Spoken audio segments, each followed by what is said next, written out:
Good evening, everyone. Welcome to this evening's working session. Today is November 10th, 2025. The Owen J. Roberts School District Board of Directors utilizes the working session process as a way to consider agenda items as one large committee. For the purposes of discussion and debate in full view of the public, time permitting, the committee chairperson may open the meeting up for public questions on items being discussed by the committee at that time. We are moving right into Finance, Building, and Grounds Committee. Mr. Harmonos. Thank you, Madam President. Item 2.01, Lundale Farm, Inc. Drainage Easement Agreement with South Coventry Township and to terminate sewer easement agreement with Owen J. Roberts School District. We have an agreement here. Do we have a presentation on this? I'll let the solicitor is going to give us a summary of what's happening. Okay, Mr. Hollenbach is going to present this item to us. Good evening. My name is Dave Allebach. I'm the attorney who's been tasked to try to pull this thing together and get it done. This involves two, as you know, schools on two different township properties, East Nat Mill and South Coventry. They both approved the project, but subject to a drainage easement on the Lundale Farms property because the drainage from the property passes on to Lundale Farms. Got plans, gets out here, showed the easement area that then she goes across the property down into French Creek.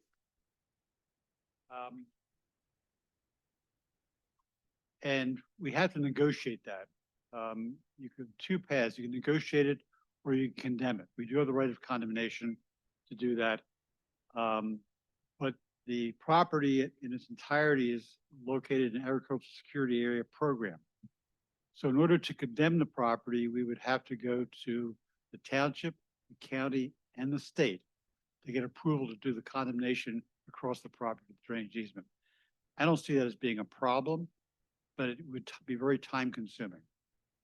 At our first sit-down meeting with the representative of Lundale Farms, they wanted to know how much we're going to pay as compensation for the easement. And we finally made an offer of $5,000. If we had condemned the property and went through the process of condemnation and got the whole approvals, we'd file a declaration of taking through the eminent domain code and eventually before our board review for damages. I don't think the damage would be significant. We would have had to get an appraisal done and go through the cost of doing for a board review. And as part of that process, under the eminent domain code, the condemnee, which is the property owner, is entitled to $4,000 in compensation to pay for costs and expenses.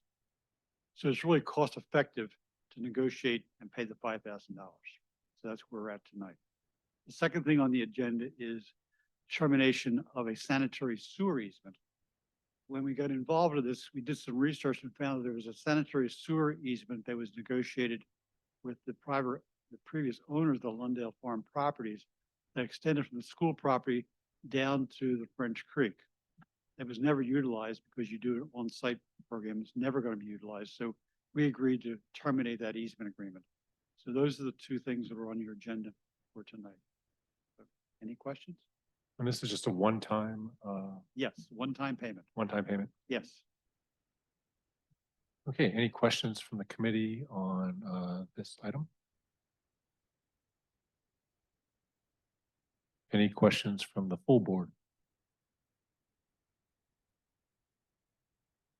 Okay, I'm looking for a motion to move forward to the full board for voting on the Lundale Farm Drainage Easement Agreement with South Coventry Township and to terminate the sewer easement agreement with Owen J. Roberts School District. So moved. Second. Thank you. Okay, item. Thank you. Thank you very much. Thank you very much. Item number 2.2. We have bid tabulations for the mechanical, electrical, plumbing upgrade project for the middle school, West Vincent and North Coventry schools. Items in board docs. We have a presentation on this, David? No.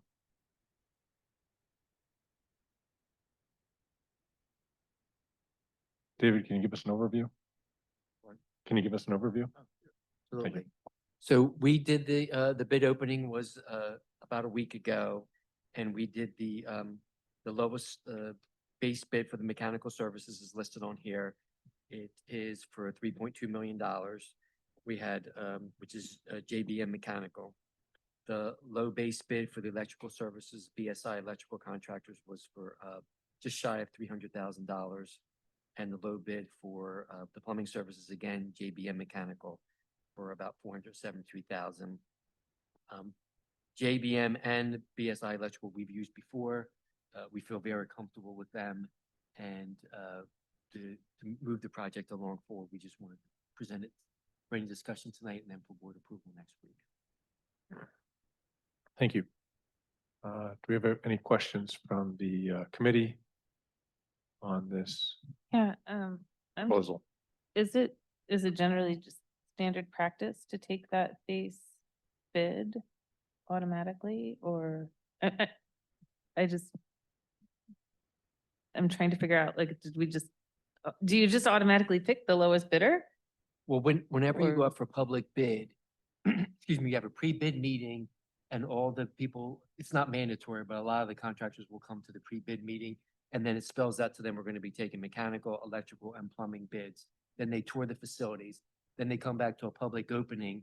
And unless they don't meet the specs and there's some other, for lack of a better term, legal reason not to take the lowest responsible bidder, then yes, we are obligated to take the lowest bid. Okay, thank you. Sure.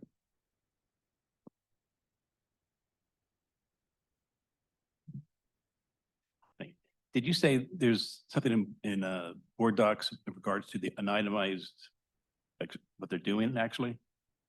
In board docs is not the pre-bid specifications. I can certainly get you a copy of Okay. those, but basically what's listed on here is the summary from the Schrader Group, which is our architect that run it, and then the actual tabulations, what they bid during the bid opening. But the actual bid specifications are not included in this document here, but I certainly can get you a Yeah, copy. please, of those. please. And is this work like routine maintenance or This was actually a grant. upgrades? This was actually a grant that we applied for, but it is going to be an upgrade to these three buildings. And I believe the grant is for roughly about $1.3 million of that total. It's going to cost the district a net of a little under $3 million.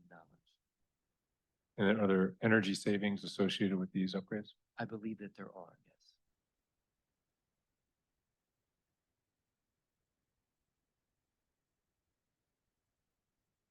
Okay, any other questions from the committee? Any questions from the full board?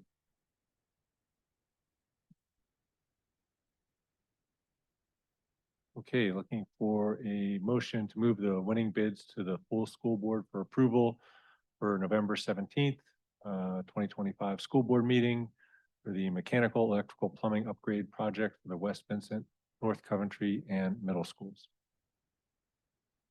So moved. Second. Thank you.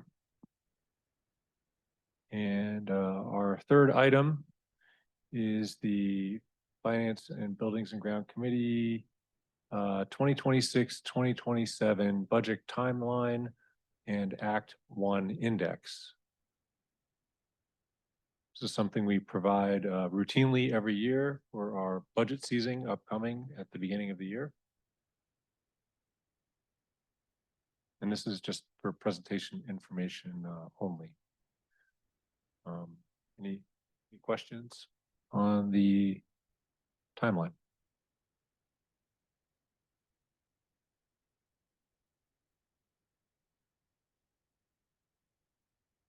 From the committee or from the full board? You know, just to mention to the public, we have a lot of opportunities in the next 6 months to talk about the budget. So please, if you have concerns, come on by and, follow the dates there. And that's when we're going to be meeting. And the Act 1 was what, 5.2 this year? Or was it For next year. for this year? 3 point, for this year, Yeah. it's 4. 4. Okay. Okay. Next year, it's 3 point. I'm going to open this up to public comment. If anyone has a public comment that's in the building. All right, seeing none, I'll hand it back over to you, Mrs. President. Thank you. Thank you very much. We are moving on to agenda item 3, which is a new athletic program, and I believe Dr. Stout, we have some staff here to help. Sure. Yeah, this is a presentation we're excited about. If you recall, 2 years ago, we began a unified track program in our high school. So over the summer in the last few months, Mr. Stoltzfus and Ms. Scott came to us about starting a unified bocce program at our middle school. So this is just a presentation to share some information about that program, which we're hopeful to begin in our middle school. So I'll start with Mr. Stoltzfus. Yes, thank you. Good evening, everyone. Thanks for having us. We're super excited about the possibilities for unified bocce at our middle school. It's really, if you go to the next slide, Jordan, I'll give you a little background. So this is really something that on our end started last year. I'll give you a little bit of background prior to what you see on the screen there and how this kind of came, to lay at our feet here. It really started with Mrs. Scott's son, who last year was a senior at Daniel Boone and was heavily involved in unified bocce at Daniel Boone. Saw the benefits of it in that district and asked to meet with me last year and talk about it and the benefits that he saw and inquire if it might be something that would be interested in our building. With that, the ball started rolling, no pun intended. I'll be here all night. So hopefully not, but next 10 minutes, I'll be here for the next 10 minutes. We started kind of looking into it and reached out to Special Olympics of Pennsylvania and inquiring about what it would take. And we had an opportunity to kind of have a virtual meeting with a representative from Special Olympics Pennsylvania, and he kind of outlined what it entails and what it would require from us. And we kind of already had a pretty good understanding of what the unified sports programs were about, knowing that we had the track program here at the high school. But saw it as a great opportunity for us to kind of expand upon that at the middle school. What you see on the screen there is not necessarily where we're gonna be at jump. We certainly hope as we develop our program that we can get there. We would like to get something up and running hopefully this spring if possible, but recognize that there are some things down the road that might take a bit more advanced planning from us, like gym space and things of that nature. Even though we're looking to do it in the spring and most teams will be outside, in the event, for example, of inclement weather, we might be bumped from outside. So we've been talking about, is this something we can run during our flex period each day, where students can sign up to become participants, regular participants when we offer unified bocce during our flex period, and then those same students would be their flex for whatever days we offer that, whatever times we run it. But some of the parameters that you see that are kind of recommended parameters are there on the screen for you. Go to the next one, Jordan. Scott, I'll let you. Thank you. Good evening. Thank you for this opportunity. As Corbin mentioned, my mom heart brought this to our building as my son and my daughter at Daniel Boone experienced such a wonderful opportunity from middle school through high school in really building some unique and special friendships through this program. My son looked at me one day and he said, you don't have this at your middle school. He said, but I'm pretty sure your high school has a unified track. And I said, how do you know that? He said, well, I've done some research, Mom. So for his senior project, which was completely voluntary, just to add that piece of information, he decided to talk with his advisor, a teacher in his building, and come up with a presentation, as Corbin mentioned, and came and sat. And so he explained from his lens why it was so beneficial for him personally, for his school, for all the kids involved. And then of course, again, the mom heart's just exploding, giving him props and praise. And I said, Ethan, what can I do now? Because you brought this to my school and you've kind of put that groundwork in. And he said, you just need to see it through. And so that's why I'm here tonight, seeing it through, not just for Ethan Scott, who happens to have this near and dear to his heart, but for the students of Owen J. Roberts, of which I'm a proud teacher for 20 years in the middle school. And so I feel as though this is an opportunity to start at our building level and then obviously continue to see it through at our high school and eventually, hopefully, to have a middle school unified athletic program, but also then to have that high school level team where they would compete with schools across the county. So why do we do this? You're familiar with the unified program, but just to draw your attention to some reminders, because it does build friendship, creating bonds between the students that are involved and those that have intellectual disabilities and those that do not. Promoting inclusion, which I think our school district does a phenomenal job with, but this will add another element to promote that throughout our school day and perhaps in the after school time as well. Developing their skills, just giving these students the courage and the chance to learn a new sport like bocce, which many of them have heard of, but they have no idea how to play. So it'll be a very unique learning experience for not just the teachers who choose to get involved, but obviously for the students. And then build upon that skill in a very supportive environment. So that's what we're looking to do.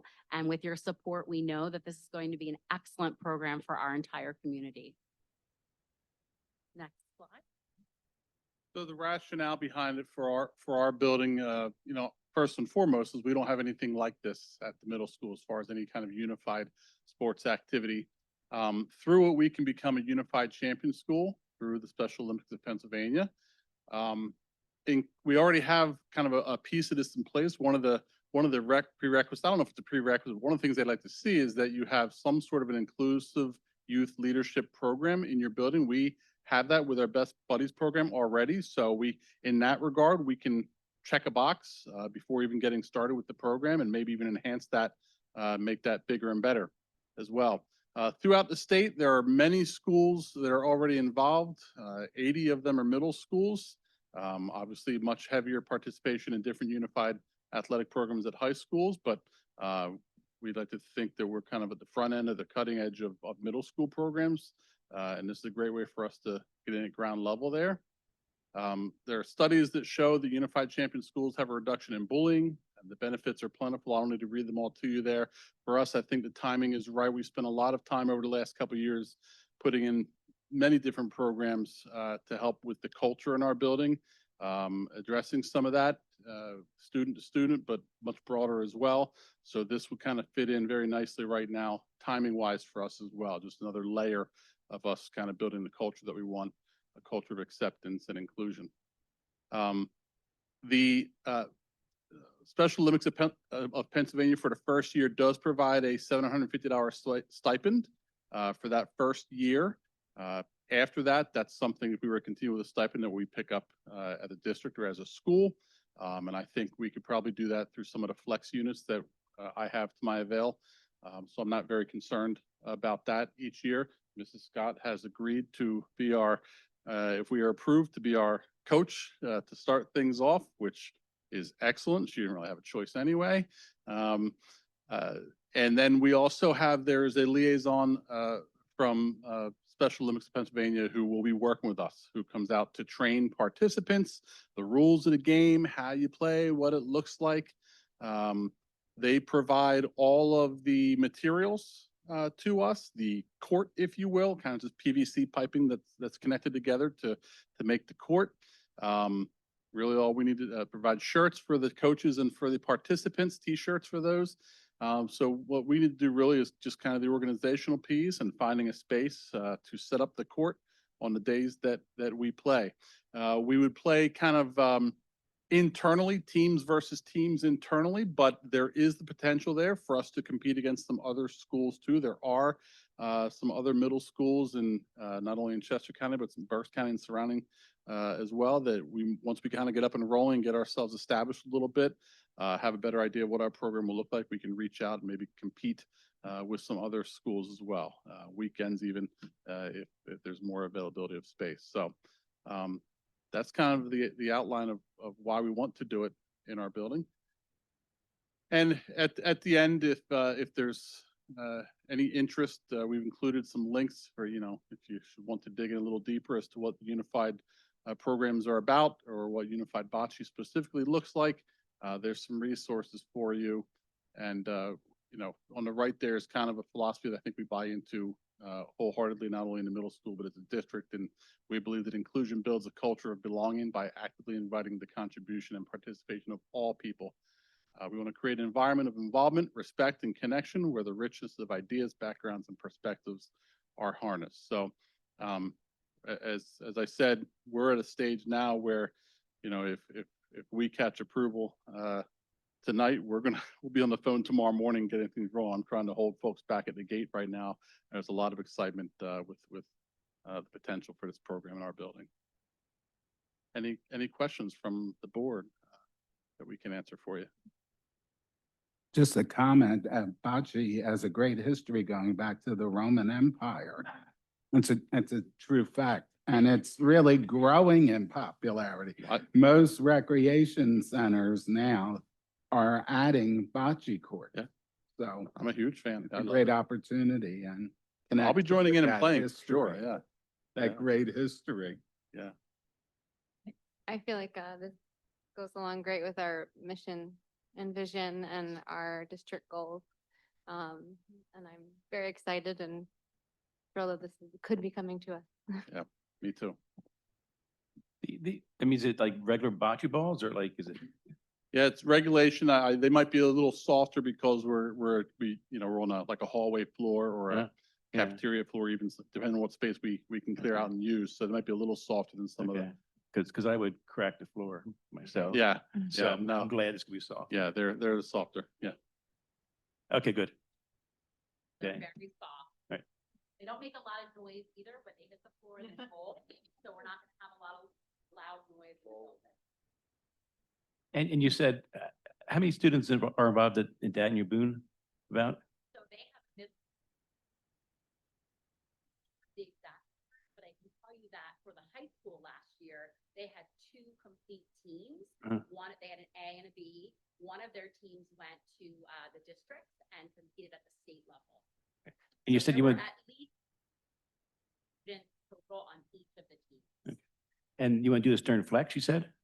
I'm sorry. During flex? Yeah, right now we're Yeah. looking at flex. Now I won't. Will there rule be out- enough time for all these students? Yeah, I think we'll spend some time up front getting the training kind of sound so that on the days that we're competing, there's not a whole lot of wasted time having to organize and re-explain the game and everything else. Some of that will be needed, student by student, but that was one of our concerns as well. Can we squeeze time? And that's one of the things we'll have to figure out.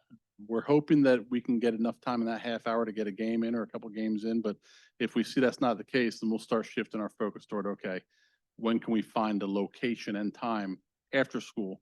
But I've been out with yardsticks measuring width of hallways and already kind of, can we go in a hallway somewhere, which depending on the hallway, it's a possibility. But it might create a walk, you'd have to find another way to get around if you were in the building after school and wanted to go from point A to point B and there's a bocce game going on in the middle of the hallway. So there's some logistics we'll have to figure out, but we had that same concern, time. I guess related to that, I'm just curious because I'm familiar with it as a yard sport, like played on grass.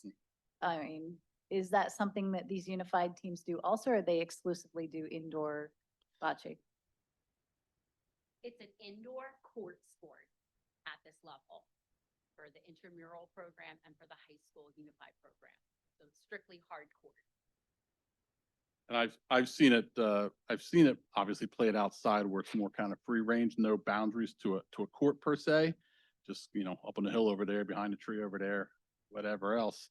But typically when you're playing in a regulation game and keeping score and it's a competitive type of thing, you typically have parameters, court, everything else. You could probably set a court up outside in the grass, I would think. The issue is the balls won't roll out there. You'd have to carry the whole distance that you were looking to throw. And the court is how long? I forget the 12 wide, yes. I was gonna say 60 long. So, some of the middle school students, if they had to throw the other end of the court, aren't going to reach that distance underhand outside in the grass. They need that roll, the ability to roll the ball somewhere. So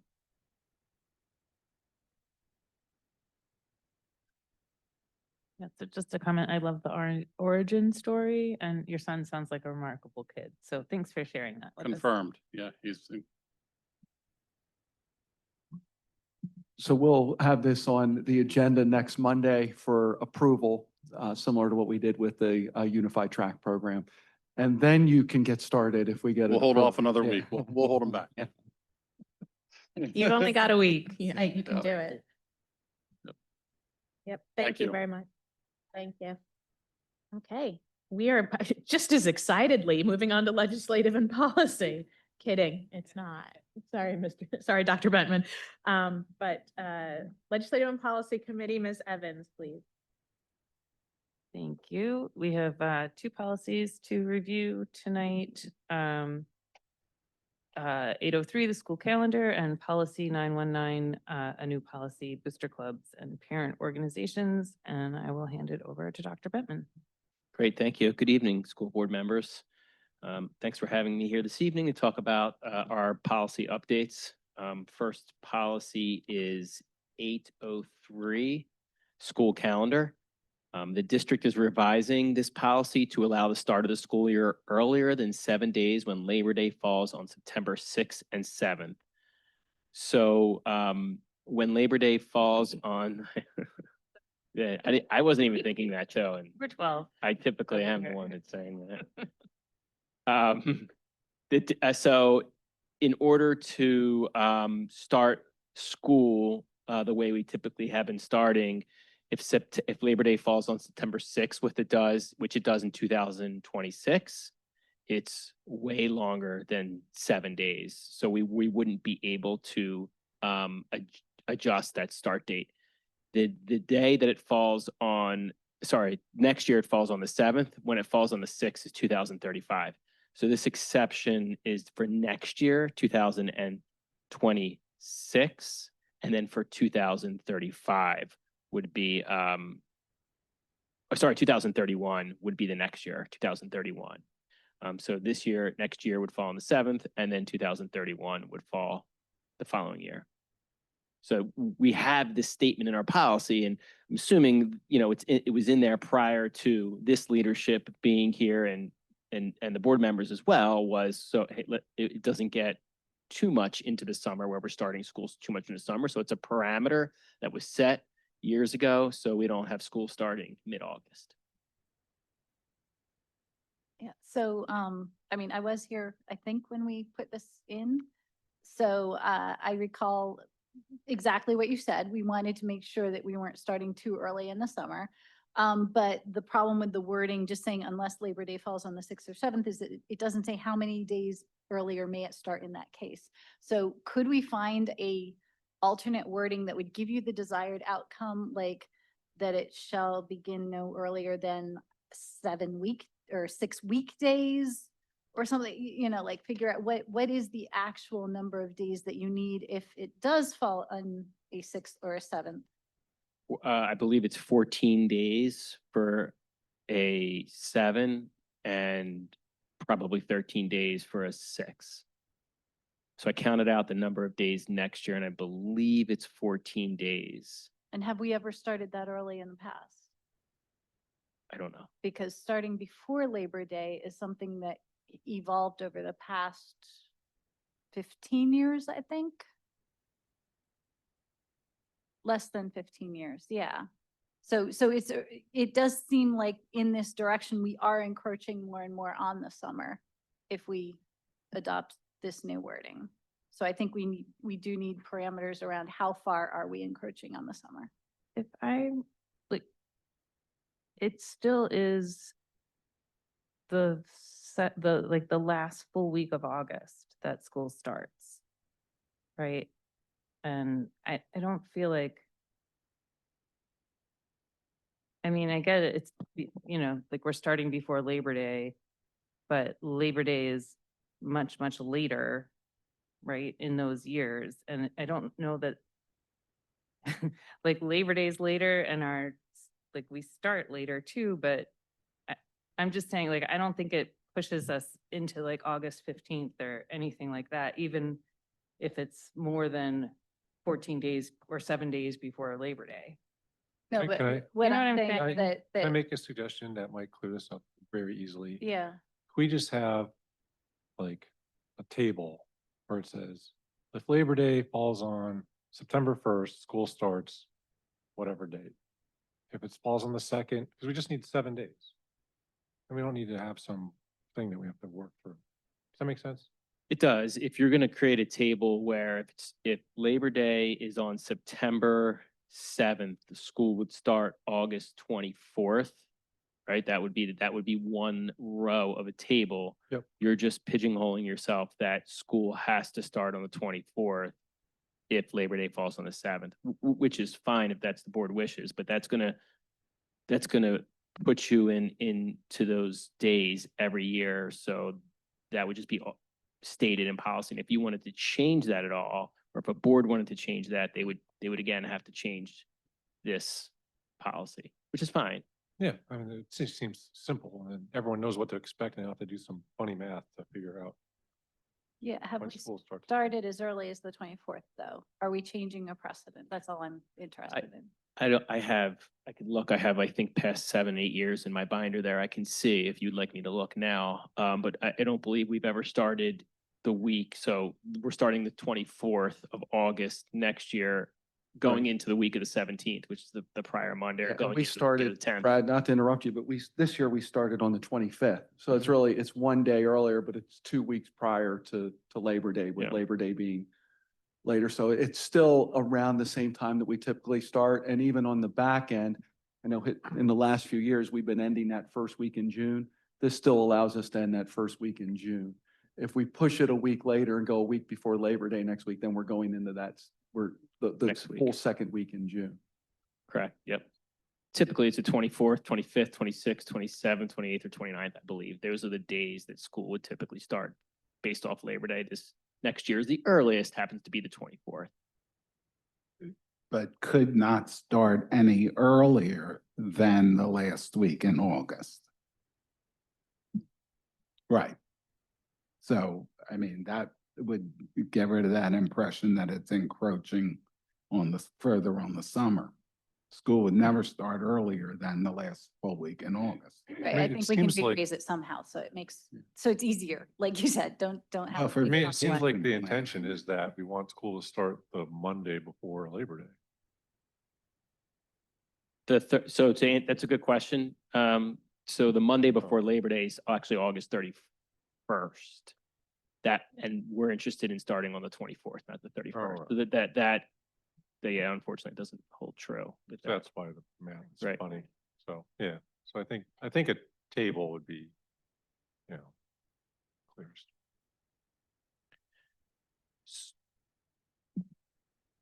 So the recommendation would be under guidelines, starting dates. There would be a table with Labor Day falling on the specific date and then the actual school start date in the other column.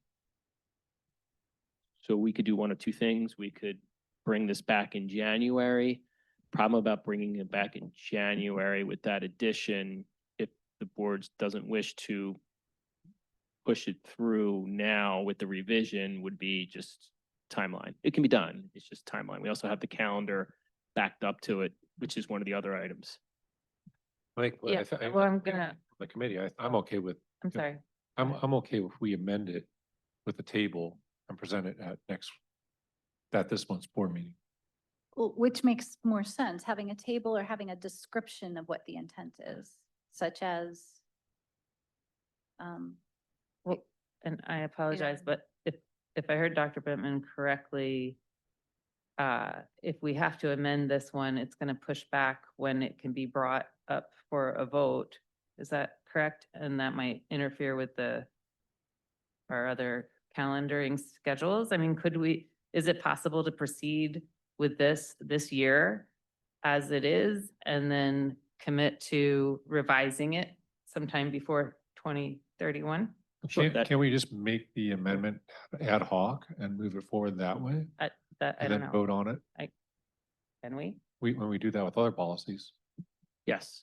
If the committee, I believe, would first make a recommendation to wording, adding a table, so we don't have like a clear sentence that we could all sort of, or you could all agree on and write it down. Yeah, that's. what This I'm would hoping we be, could this would be resolve more of a table.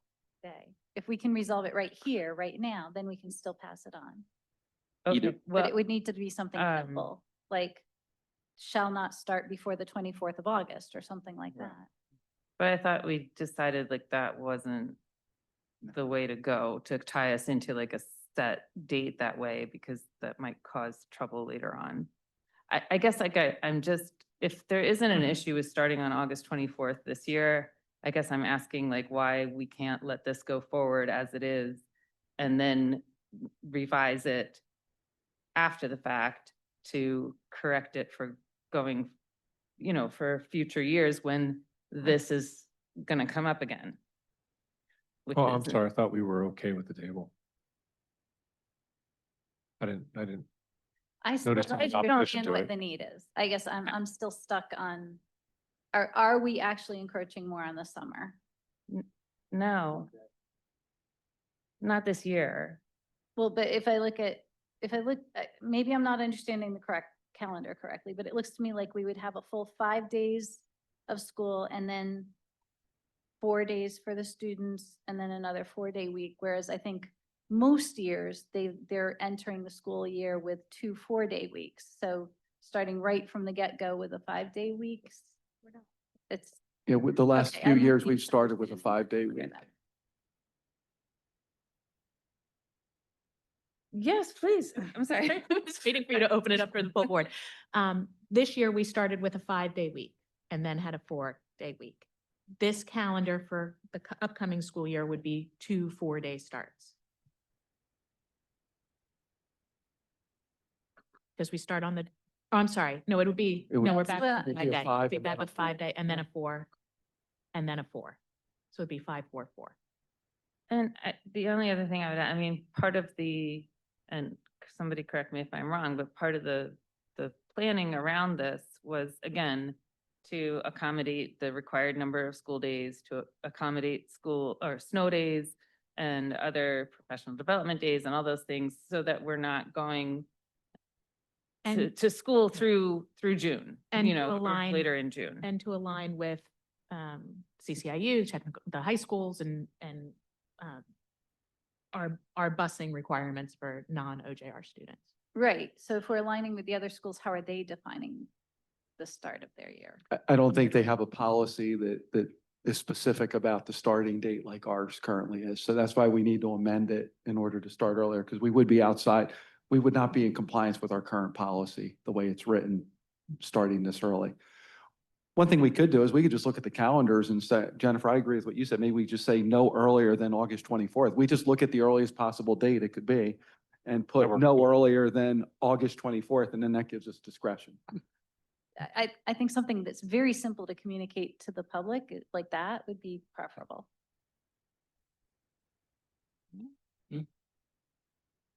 That's a good idea. So my suggestion then is to give Dr. Bentman the language that you would like to amend the policy, and we can move that policy forward if the committee the- so chooses with the, with that amended amendment. language. But I think we could pass it along right now if we all agree to amend the language. That- Yeah, Yeah. right now. Yes, so can I get a motion to move the policy forward with the amendment of Yes. whatever I- the language yes, ends up being, that school Yeah, will not I'm- start prior to August 24th. I move to amend the policy to say, school will begin for students no earlier than the 24th of August instead of the Mm. attachment that is proposed. Brad, is that the Second. earliest that it would start? There's not any year where it would be the 23rd that we would run into this problem, correct? Or do we want to do a little bit more research just to make sure? And well, it could take we won't have this problem for another 6 years. So let's just put it with the 24th. I agree. That was my Yeah. suggestion. Yeah. That works. A second on that motion? I second. Did you? Okay, Yes. thank you, David. Okay.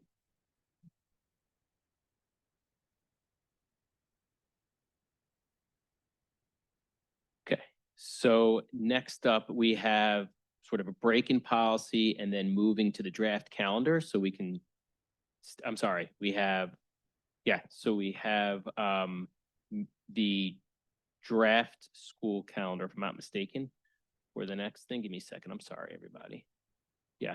Okay. Draft school calendar. So if we take a look at the draft calendar for this school year, next school year, 2026-27, just as an overall picture, the calendar represents the consistency that we've done over the past several years throughout it. As you can see, we start out with 3 professional development days, the 18th, 19th, and 20th. Not on this calendar, but we have New Teacher Week starting on August 10th. Prior to that, where our new teachers come in for their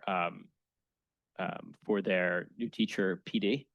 We have school starting on the 24th, and then in September, something a little different this year. We have that 4-day week, the second week, having Friday off for students and staff, and then Labor Day falls on the 7th. 21st, we have a day off. On October 12th is a PD day. When we get into November, we have Election Day, and then we have our Thanksgiving fall break at that time with parent conferences, stays the same. December is a typical December that revolves around winter break. And then the January 19th PD day, that was something that secondary really enjoys because it's a semester break and it gives teachers an opportunity to reset and plan and get ready for the next semester, specifically the secondary level. Obviously, elementary takes advantage of that day as well. February, we have President's Day on the 15th. And then March, our conferences, pretty typical. The 10th is a PD day in March and a full spring break for students and staff that week, starting on March 22nd. And then Memorial Day falling on the 31st. And then the end of the year with our 2 half days, graduation on Friday, and then our PD day on the 7th at the end of the year. Just a couple items I'd like to just quickly touch upon with this calendar. I did work with the REA on this calendar to get their thoughts and suggestions and try to incorporate as much as we could into their wants and needs. And also, we are looking to do something different this year with teachers. The idea is, one thing we did here at different levels was having 4 PD days in August would be super helpful. That would be August 17th. You can see it's not yellow, it's not a PD day. While others thought that June 7th was a very helpful day. So we're looking at the idea of allowing the teachers to choose one of those days to work. So they would either work August 17th as their contracted day, or work on June 7th on their day as well. That's a records day that's in the CBA, but giving them an opportunity to sort of front load that day would be very helpful to some teachers. So it's a little unique opportunity that we're looking to possibly do. Questions about the school calendar? Yeah, question on March 10th. It's kind of in the middle of the week. Do we want to throw that on a weekend? March 10th is Eid, so it's a holiday. Oh, it doesn't Yeah. say that in the description. It just says professional development. Okay. September 21st is Yom Kippur. We have two holidays that we typically have either a PD day or off. Those 2 holidays fall on a weekend. Yeah, Rosh Hashanah and Diwali. Okay. So they're accounted for. I don't know if this matters. You said you worked with REA, but just looking at the time frame where there's no days off, and I'm seeing 9 weeks from the end of March all the way till the end of May. There's no breaks or no days off. That seems like that's even longer than it is this year, and it's even longer than it was last year. I don't know if that matters. I don't know. I just want to bring it to our attention that 9 weeks without a break for staff and students seems like quite a long strip of time. Right, MPSSA's during that time also. They have the weekends off. Brad, I had a question on that, flex day that teachers could do the either or. Is that a contract issue though, that they can opt to flex a day? Yeah, right now, and we just had some discussions. That is a request coming from REA. We have made no commitment for that. So it would require an MOU because right now the current language says that they get that I'll call it the records day on the last, after the last student day. So we'd have to have a discussion, but there's a lot to work out there. There's record keeping, the whole 9 yards. So it's just a request that they have.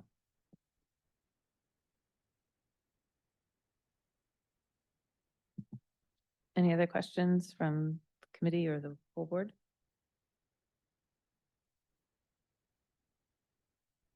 Need a motion? Yep, we need a motion to move this draft 2026-27 district calendar to the full school board for first reading. So moved. Second. Okay, thank you. Great, thank you, everybody. So sort of pivoting back to 803B regulation. So this is a regulation. This is just a regulation we have where we have each of the months listed in the school calendar and a sort of a short description of that, and then the count for student days as well. And then some professional development, early dismissals, which are just not many, just due to the fact that we have parent conferences and marking period ends and PSSA and graduation date. So following with the regulation and updating it for 26-27.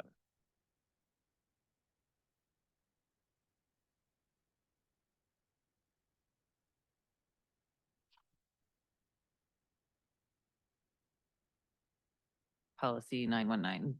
Okay, great.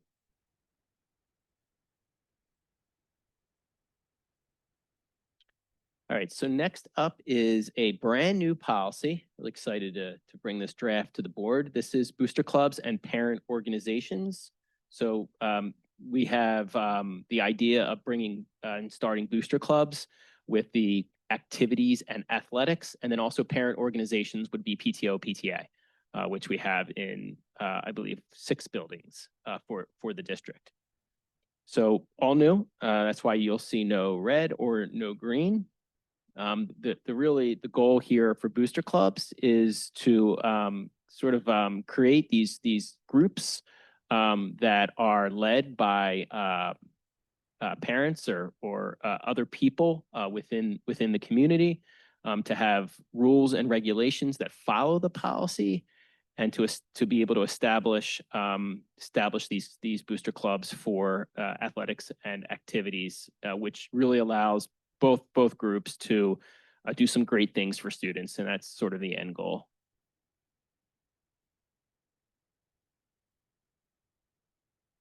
Any discussion amongst the committee? I guess I found a little bit of something confusing.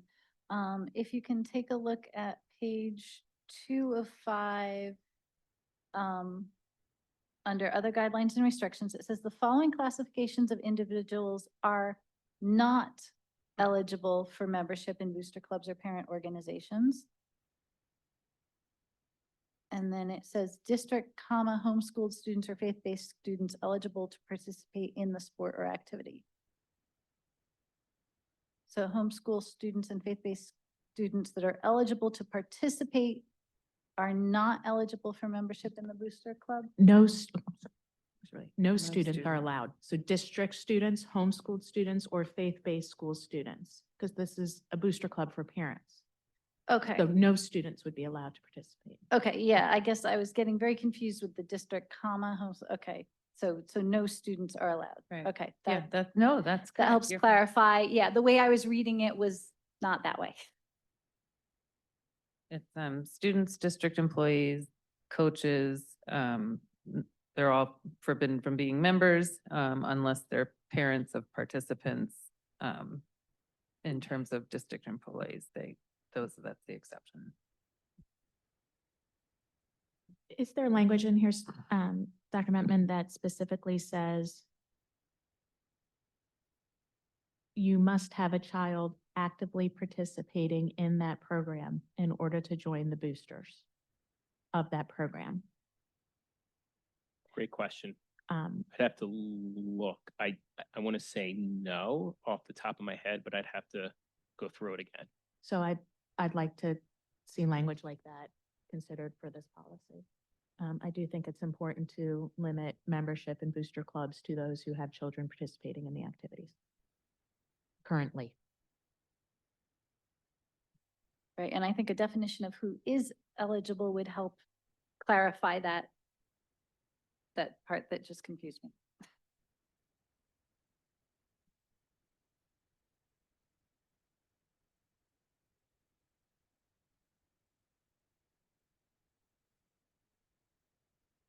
So the one. And what about the financial oversight of these booster clubs? Where is that? Whose purview does that fall under? So the financial piece would be the booster club itself. So the actual officers, the money would be held in a private, in a booster club account at a bank, not in our funds. And so they would be responsible, although since it's an activity related to school, where there is oversight from our business department. Yeah, I mean, over the years, we've had a number of booster clubs where, funds were misappropriated and, some not good things happened.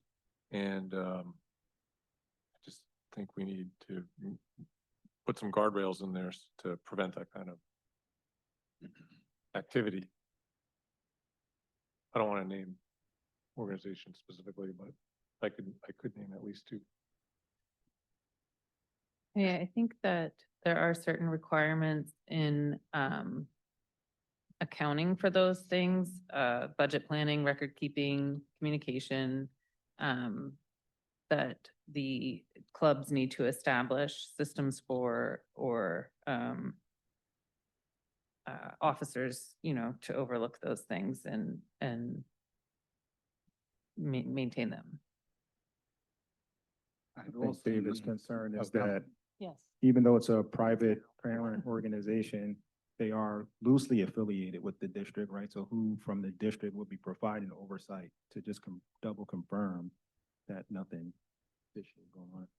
Assuming that's your point, right? Yeah, that's my concern is that, Well, they have and to just have- because they're officers, that doesn't, They have to have a liaison. Yeah. May Or does I? that liaison have oversight ability by policy or? I mean, I think they need to provide financial statements on a regular basis, Annual. to the report. district either. It I don't think that's enough. is, that's not enough. I mean, that's how the PTAs have existed in this, I mean, this policy. The PTAs are already sort of doing this with existence within the community, right? The PTAs have their own bank accounts, no money comes through the district, everything happens within the PTA accounts. So you're saying for each one of, like, for instance, the PTA should now have their books audited by the school district every year? Yeah, they should be providing their books, or their P&L statements or expense reports to the district on a monthly basis. On a monthly basis. Yeah. I would add, and Mr. Francella, you've dealt with this in your role in another district that had a policy like this. Can you just talk a little bit about it from as far as the business office and oversight? Sure. Generally, the policy is written as is there, that they have to elect officers, they have to have bylaws, they have to set up their own accounts. If they want their contributions to be tax deductible, they have to organize as a 501c3. They have to get their own account, they have to do their own tax returns. I mean, these are things that they would do on their own, and on an annual basis, they would have to submit some sort of financial report that we would specify in there, whether it's a P&L or an actual audited financial statement or something to that effect. But it is usually done on an annual basis and not on a monthly basis. Doesn't mean it can't be done on a monthly basis, but the standard is usually on an annual basis. Yeah, and I think that's for the school district oversight on an annual basis, but there would be protocols in their setup that they should have officers and should be doing their budget and oversight monthly, like most organizations like that. But I do think it would be I think it would be burdensome to ask our business office to be looking at those every month, though. We Then do you would have. I'm quar- sorry. Quarterly or? You know, I think annually is not enough oversight. We've had problems in this district before with organizations. And so we need to tighten that up. I feel pretty strongly about that. And if I can just add, then if that's going to be the case, which is fine, if that's the board direction, then what are the consequences if they don't turn over things on a court that has to be written into the policy? Do I have the authority to, I mean, I can't shut down a booster club, but would have to be some sort of ramification, because if it goes 1 quarter, 2 quarters, 3 quarters, you know, what's going to be, even on an annual basis, if they don't hand anything in, we would have to build in some sort of punitive, I guess, you know, issue that I could take with that. It's also burdensome on volunteer treasurers. You know, we're talking about people who are doing this in a volunteer capacity and asking them to, do quarterly books to be reviewed by business office is burdensome to volunteers. They have to do their books anyway. So we're just asking them to present the books that they're already doing. They're already record keeping to the district. It's a PDF, it's an email. I don't need a whole separate report, but if they're keeping detailed expenses for their organization, as they should be for tax purposes or whatever, why is it more burden for them to just submit them to the board? Or to the business office? As someone who has led multiple volunteer organizations like this, any other step you have to do reduces volunteer involvement or willingness for volunteers to involve. Just out of curiosity on some background, what do we feel is the need of this new policy? Well, I can speak to that. So what we discovered a real need around when Roberts Athletic Association that handled the oversight for all the athletics before and the fundraising through the concessions. When they disbanded over the summer, we were getting a lot of requests from organizations say, well, we'd like to do some fundraising, and we really had no protocols in place for parent groups. And although we've been running PTAs and PTOs for years, they're really not oversight like this. So we felt it was a need to put something in place for oversight for these organizations that are parent operated. Fair enough. And do we have a concern around some activities in athletics being more heavily supported than others, and how that looks from an equity standpoint?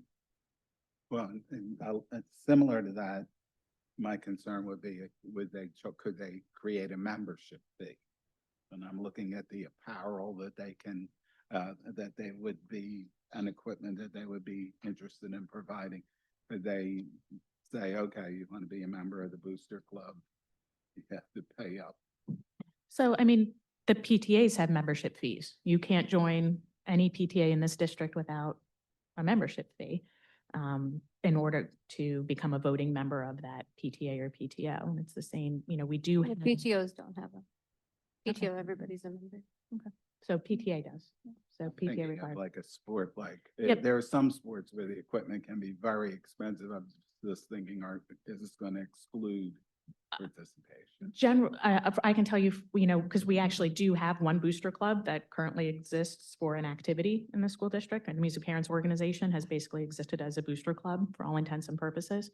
In order to be a voting member of the club or of the Music Parents Organization, you do have to pay a membership fee in order to be a voting member. In no way, shape, or form does the benefit of the club only go to the children of members. It's for every child in the organization. And I think that's the intention of these programs, is regardless of which parent, and I believe it's sort of spelled out in here, which are regardless of whether or not a parent is a member of the organization, all children in the organization benefit. But it still leaves my concern around equity across the board, right? Because the PTA and the PTO objectively are for all the students, and that the organization they support. This would be directly aimed at this sport, this activity, and only those students. But to use that as a metaphor, a PTO or a PTA is only to benefit the children of that school, right? So in this case, this club would be to benefit the member of that sport. But So those students are in the same school. So objectively, I can have a booster club for a very popular sport that is getting tons of more support than a less popular activity, right? And how does that create a sense of equity across those students, right? Again, might not be a concern, just wanted to put it out there. And I do think there are some limitations, like they're not allowed to buy uniforms. They can donate certain equipment, but not official playing apparel. And then if they want to make physical improvements or donate equipment, it has to be approved by David and the board.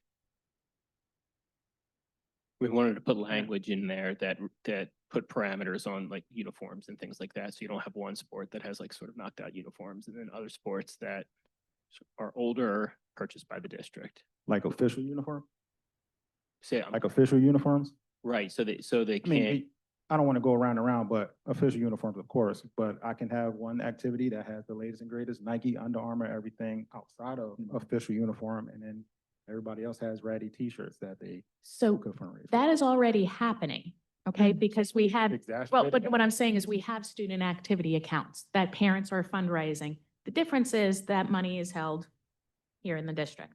This is codifying what those parents are already doing and then having the money not held in district accounts. And that brings like my concern up when just doing like some Google searches and such from this, some of the negative consequences of some of these things to think about would be there is a lot more financial control from the Booster Club of how that money is allocated, which could, some examples that just came up where like, if they want to do a particular camp, but the coach wants to do another, but the Booster Club's paying for it, the Booster Club wins because they're the ones with the financial means.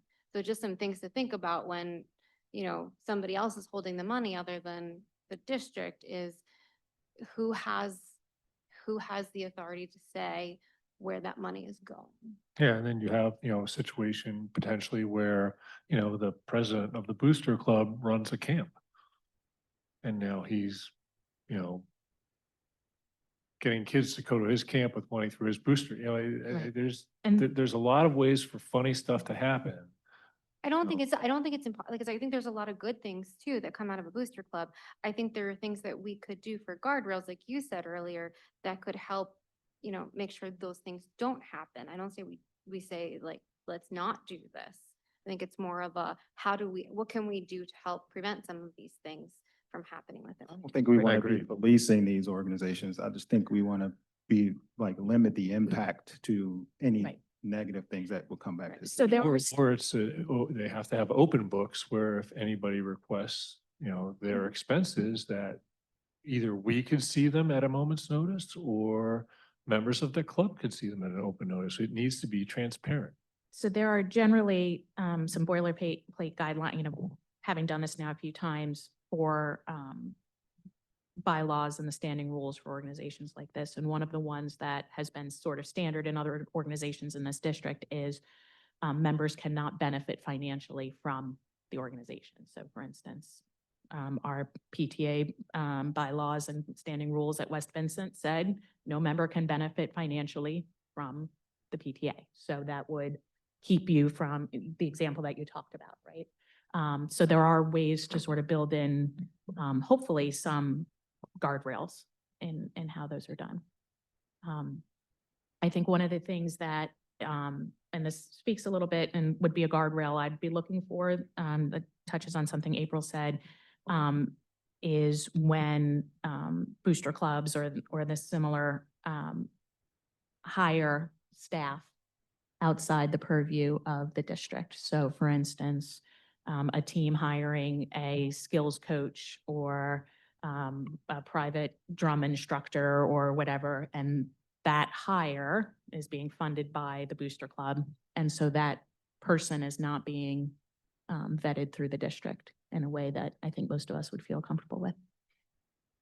So is there some type of guideline to put in here, a way to guard from the club's hiring staff that is not approved by, not necessarily even approved by the district, but perhaps they are a vendor or something that Yeah. is on the list from the district. I have a suggestion in line with that. So in the section called organization under guidelines, it says each booster club and parent organization must maintain current bylaws, which among the other things define who can be a member. So perhaps we just extend that sentence to say that define who can be a member and what the funds raised by the organization may be permitted to be used for. Would that help?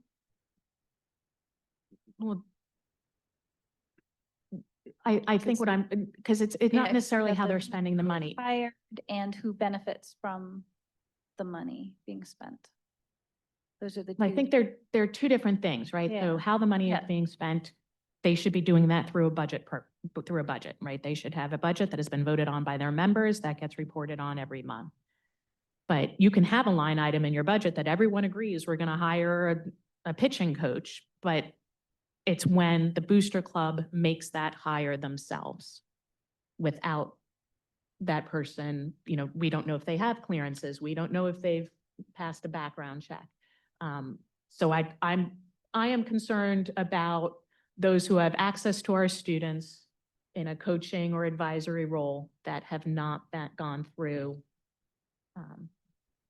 that type of process. I've heard that what tends to happen is volunteers are then paid. So a volunteer coach is paid with funds and at times given gift cards or gifts as a thank you for helping out during the season. So those sort of things are possible to happen. People that are working with our children would need to be vetted through the district. Yeah. So language in there. Right. I'm just saying that first paragraph tell me the needs to be the right page place to you're on? put it. Yeah, so Which one are you on on? page, so on the first page, under guidelines, under organization, there's a paragraph there, the board shall provide booster clubs and parent organizations. And it says each organization must maintain current bylaws, which among other things define who can be a member. And I think adding another sentence right after that to put some of these other things that should be in their bylaws would make sense. And then that also loops in the concern about following policies with regards to who can be a coach. Kind of goes with that last sentence. Booster clubs and parent organizations shall also follow the district's rules regarding constitution and bylaws as promulgated in the administrative regulation related to this policy. So maybe in the administrative regulation, that would be where it would specify that volunteers and coaches must be in alignment with our other policies. So I think at this point, we'll pull this one back and keep working on it, take all of these suggestions into account and bring it back to the Yeah, I have committee at a two future more. date. Just very small things. So one is back to that first one that I questioned. I think if you, under other guidelines and restrictions, number 1 said district students, comma, homeschooled students. Just repeat the word students in there, so it's clear that it's not just a extraneous comma there, but it means district students, comma, homeschooled students or faith-based school students. Tell me where you are again. So that's on page 2, under other guidelines and restrictions. There's a number 1 there. District, comma, homeschool students, comma, or faith-based. Yeah, so That- make it say district students, comma, Got it. and then I'm gonna swap that comma for another extraneous comma. Let's see, where was it? There was something about shall not charge for services which are otherwise available for free. So that is 1, 2, 3, 4 more paragraphs down. The paragraph starts with booster clubs and parent organizations may not deny students. Mhm. And in the middle, it says, in addition, booster clubs and parent organizations shall not charge fees for services, comma, which are already available for free to district students. And I think no comma is better there. Thank you. All right, thank you. There's a lot of miscellaneous formatting wonks in the document. Extraneous carriage returns to many paragraphs. I'll show them to you later.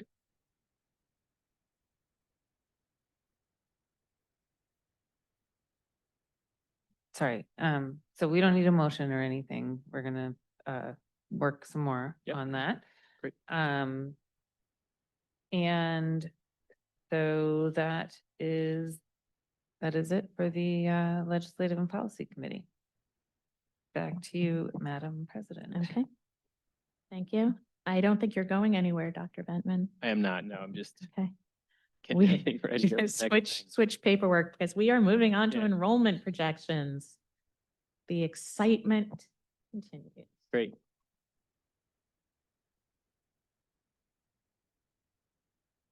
So I have some paper copies here. If anybody would like a paper copy in the effort of UDL. I literally have no battery left.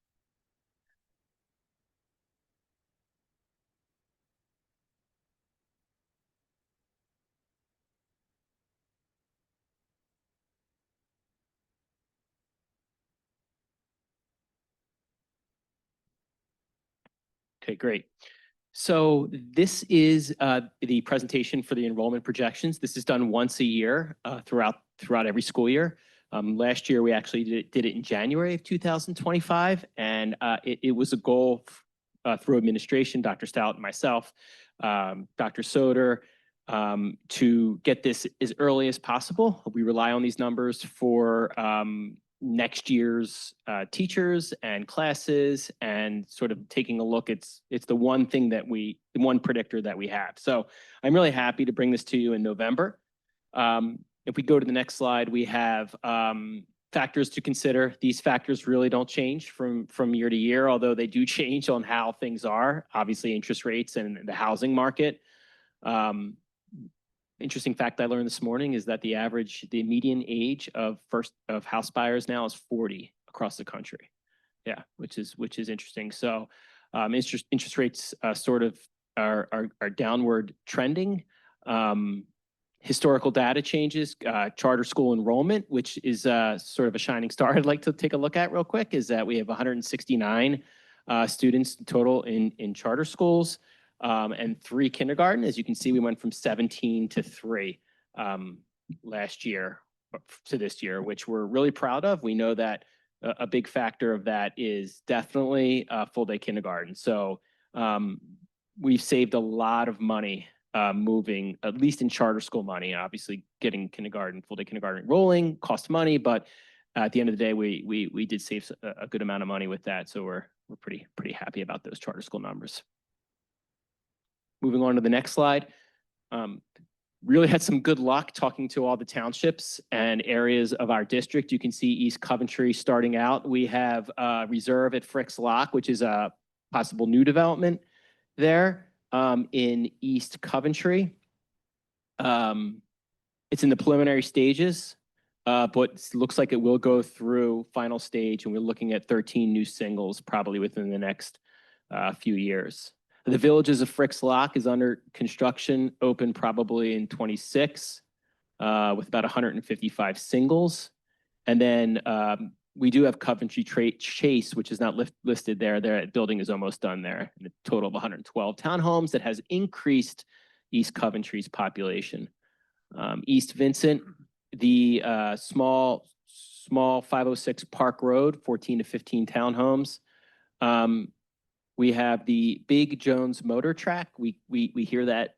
We've been hearing that in every yearly update, that piece of land. It's in the works, looking at possibly 80 singles or townhouses. They don't know which one it will be at this point. East Nant Mill is no developing. So they're consistent. North Coventry, we have Coventry Walk, which is still not approved, about 45 townhomes. That's across from Lowe's, across 100. And we have Warwick. Interesting development at Warwick at 23, which is split between us and Twin Valley. It's not approved yet, it's beginning stages, and you're looking at 58 mixed housing. So that is interesting and will be in the works, maybe at Warwick. And then West Vincent, South Chester Springs, Route 401, not approved, looking at 47 singles. And then the Court of Chester Springs at Birch Run Road, not approved, about 40 to 50 townhomes. West Vincent also said they typically average about 10 single homes on plots of land throughout the township. That's what they average out there in West Vincent.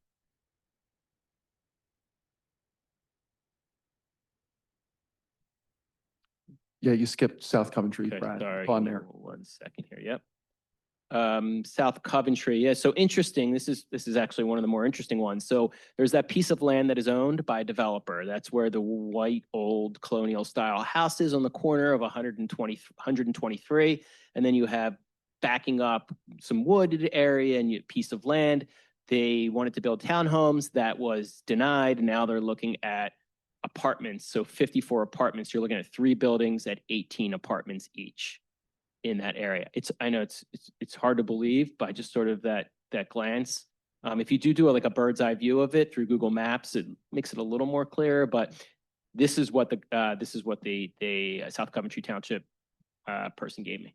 They will get to hear the band in the stadium quite loudly.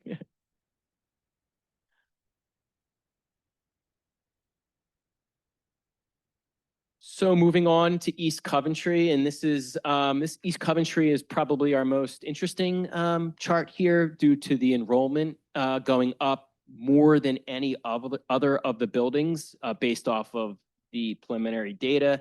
This is a conservative look, so the numbers are sort of on the higher end. So if they would go one or the other, these numbers sort of float more on the like worst case scenario in regards to building capacity that may come. So we are at East Coventry, we are at -9 from last year's prediction for this year. So just to give you a little insight on the accuracy, so -9 from last year's prediction to this year. We look at typically 5 years. I know you see 10 years here. We only typically look out about 5 years because we don't know what's going to happen that far out. That's very, as you go out, it's harder to predict. So right now it's a +171 from this year's current to projected 5 years out, right? And that's a strong estimate. So about 171 looking out from this year. As a reminder, the East Coventry building does have 2 areas where they can add 2 classrooms relatively easy based off of the structure of the building and the plumbing and electrical sort of already ready to go. Obviously, there's a good amount of work to do that, but yeah, there's some capacity at East Coventry. That was one of our concerns when we did some redistricting, I think, that East Coventry had more capacity. The numbers we got back in January for say 2030 was a lot lower than it was today. Does that kind of affect our thoughts about the more likely it is that we're going to need those 2 rooms? We've had those discussions. So again, this is a few years out. And like Brad said, when that school was built, it was purposely built with those 2 overhangs to add 2 additional classrooms. So there would be expense, but you're not starting from zero there. So we have the ability to add two classrooms at that school. If the numbers actually end up being here, we will probably be coming forward and asking to do that because we will need it. But again, as Brad said, these predictions are typically on the high side. They typically come in lower than that, but these are the numbers we're looking at right now. And just another point, Dr. Melnizak, when we look at classrooms, when specifically Dr. Soder and I take a look and we look at the building and we look at the capacity, we look at really two major things. We look at classrooms, grade level classrooms, and then we look at all the sort of other groups, special education classrooms, reading support classrooms, related services, different types of supports. So there is sort of those 2-prong approach when we're looking at those things. Just a quick question. So in 2025, we have 2 extra classrooms that we're not using. And then No, they're not built. The school was designed on the 2nd floor. It's laid out with the roof to add 2 classrooms, 1 on each wing. We haven't done that yet. But if our enrollment would go up, that's a capability that we have down the road to finish those classrooms. So are we using all the classrooms in the building currently? Okay, so. Yes. All right, so here's where I'm going with this. sorry. So in 2025, we have all the classrooms being used and we have the ability to build 2 future classrooms. But by 2032, we're gonna have 200 additional students there. So you need more than 2 classrooms to fit 200 students. Or am I missing something there? This also has to do with our current class size regulation for how many students can be in a classroom. So when I look at the chart, the area that I'm looking at are those grade levels that would have more than 4 sections in them. So when Dr. Bentman and I did our walkthrough, we looked at making sure that each building had enough for 4 sections in every grade level. So 28, 7 grades, 28 full-size classrooms for all of the students. So when I'm looking at this chart, I'm looking for those grade levels where they would need more than that. Because currently there's more classrooms than 28 in the building, but some of them are used for our other services, our ATP, our special education, our OT and PT. And so in some cases, those right now are in classrooms with 1 specialist. And in other buildings, those specialists might be sharing a room.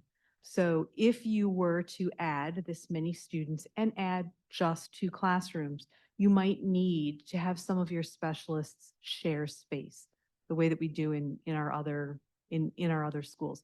We might need to look at something, we might need to look at making a change, but the areas where I first look at are, where are the numbers on the chart where we would need more than 4 sections in a grade level? And when Dr. Bentman and I talked about this, when I look at the numbers that we received in January that we presented to you a year ago, it's a very different column for 2026. So now that I'm looking at fall of 2026 with this year's numbers, it's actually smaller. So I think next year is very telling for us as to what are we going to be looking in those next 5 years, 1 year from now, how soon may we need to make that change to add those other 2 classrooms potentially, and where are those grade level bands where we would have 5 sections needed. So that's what I looked at when I reviewed the enrollment for East Coventry this year. What's the most number of students we can fit in a classroom? It varies by grade. So for kindergarten and 1st grade, you're looking at 17 to 23 students per classroom. And beginning in grade 2, you're looking at up to 26. So you're looking for how many students do at 4 sections, either multiplied by 23 or multiplied by 26. Yeah, so it looks like, when we hit the 2032, we're gonna need 5 classrooms in every section. But potentially, but If again. the model holds, right? Right. But it's something we have to plan You for. have to you know what I plan mean? for it. Like, You have to plan yeah. for it. And when we did that redistricting plan, we were looking for 7 years, right? We're hoping to not have to make a change for 7 years. And I think more likely than not, with those 135 new houses coming up in East Coventry, these numbers are going to probably be pretty accurate. So how long do you need for us to okay additional funds and then build if we have to build? Yeah, we would have to have a conversation with Mike Shelgren about that, see what the scope would be of a project like that. So I don't have that answer, but we can check on that. So I think when we looked at this in January, the previous forms had both the totals and percent to change, but also you guys highlighted when you thought we were going to have capacity issues in the next 5 or 6 years and where we were going to have surplus capacity. Where are those areas on this based off of how you guys feel? Or do we not have any capacity concerns in the next 5 years? That would be good news. I think that obviously capacity is a big word, right? Like in regards how far we can stretch. Probably the biggest area is right here. We're looking at it right here. In the whole presentation, this slide right here is the one. Jones and Motor Lot is a piece of land we moved to East Coventry with the redistricting. That is, there's no homes on that land, maybe one home. I don't think they have kids, but there's no home. So once that starts being developed, if we want to go to East Vincent next, because that sort of, Mr. Chester, that goes up to East Vincent. So if we can go ahead and move forward here. So this is East Vincent, that's where Jones Motor Lot was attributed to prior to the redistricting. So to sort of answer your question, I'm going to get in a little bit about East Vincent here. We're only looking at a +38 in 5 years, which is a lot lower than East. I'm sorry, I'm on the wrong slide. I'm at last year's presentation. +90 from this year's projection to this year's current to projected 5 years out. So +90. It's about half of what East Coventry would be looking at. Also, interestingly enough, about East Vincent, we have a +10 from last year's prediction for this year. So we have sort of more students at East Vincent +10 than what we sort of predicted from last year. I think looking at it, sort of my look at it would be not necessarily, I don't believe we'd be able to move that piece of land back to East Vincent because that building is a little smaller than East Coventry, and we wouldn't be able to sort of, it wouldn't be making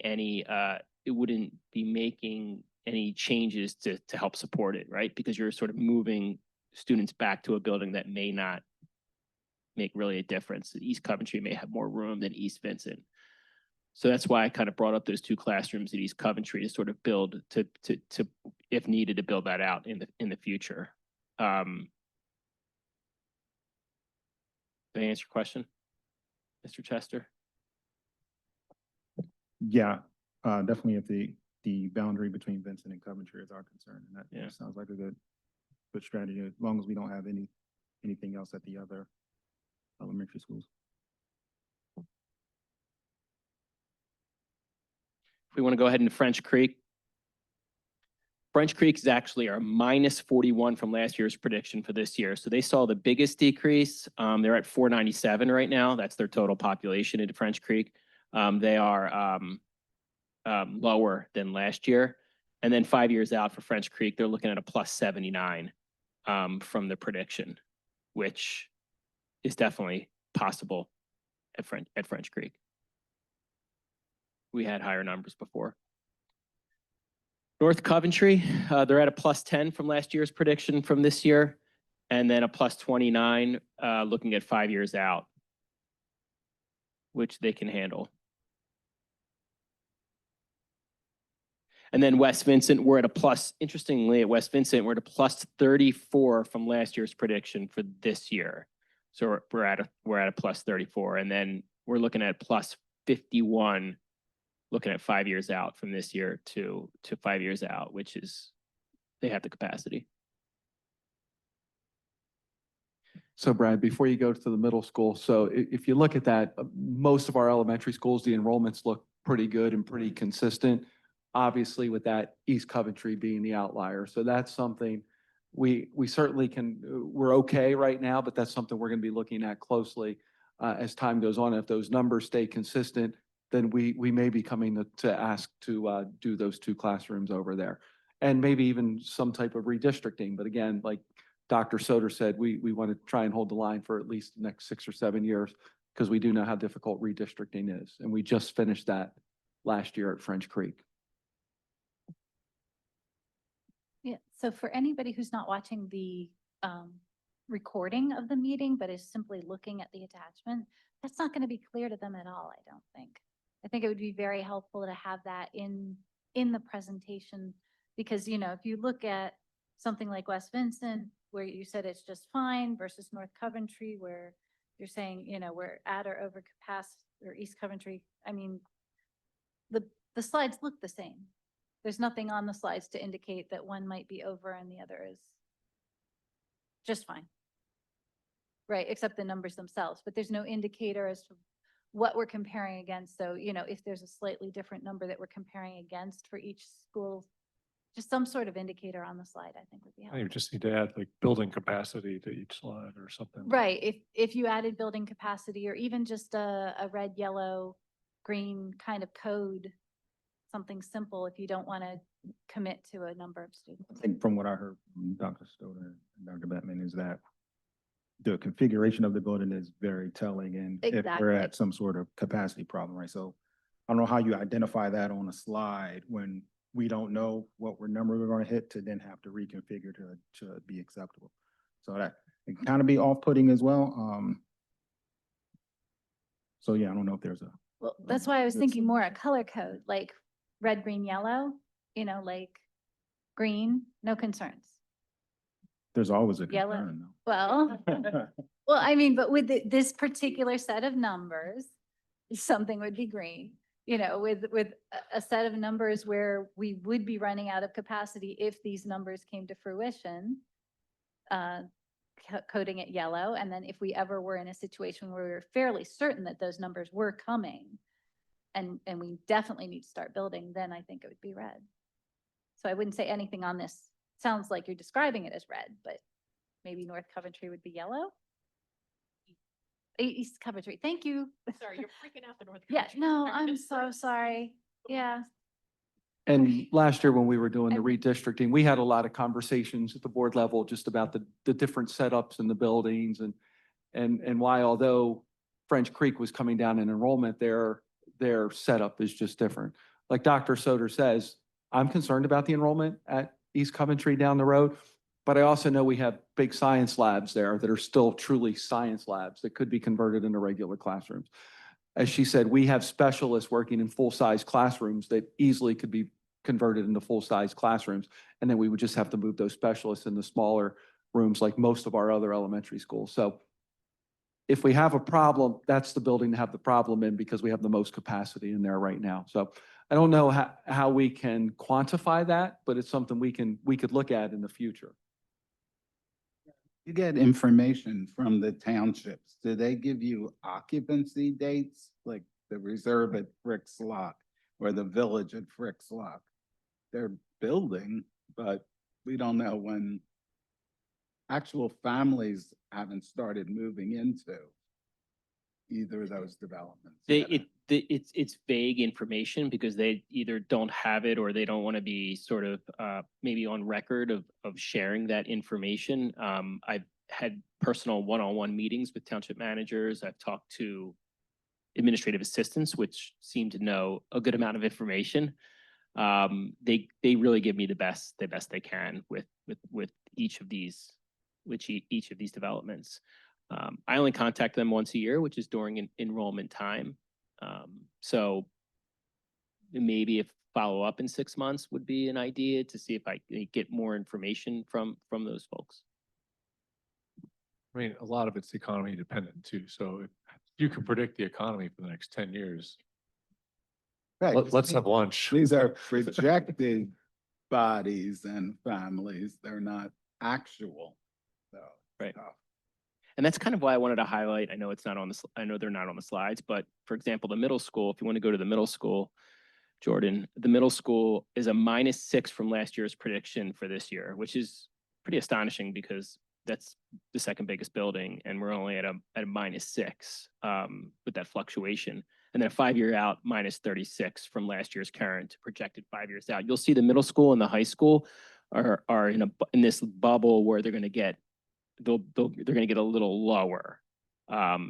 If you take a look at the high school, we're off by 18 from last year's prediction. So we're at a -18 from last year's prediction, and then negative or -119 from last year's prediction to the current projected 5 years out. So there's a little bit of a smaller bubble that's going through our secondary schools, which will then, if you go to the final slide, you'll see our whole outlook for the district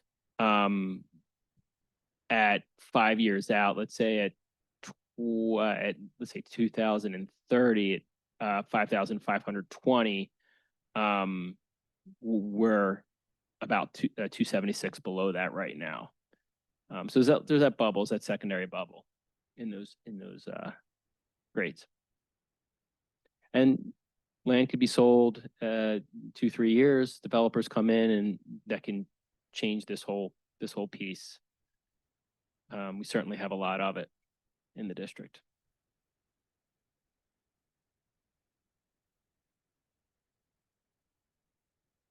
Any other final questions?